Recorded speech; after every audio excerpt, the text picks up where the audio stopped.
หนาวเดือน5อีกแล้วมานั่งขูดต่อคือเก่าที่แรกว่าจะไปกรุงเทพนะก็เลยว่าเปิดจองของวันที่อันนี้ก็ขูดต่อของวันที่30 เมษายนนะบัดที่นี่เขาไม่ได้ไปแล้วเขาย่านแผ่นดินไหว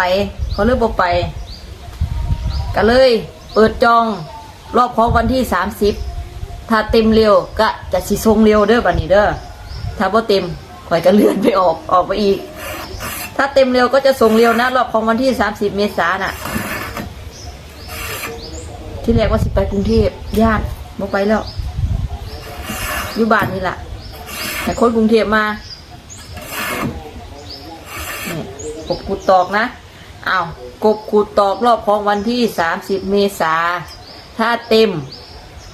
ก่อนก็สิส่งให้ก่อนแต่ถ้ายังบ่เต็มก็สิเลื่อนไปอีกเด้อแต่ว่าข่อยบ่ได้ลงกรุงเทพแล้วข่อยทำงานปกติแล้ว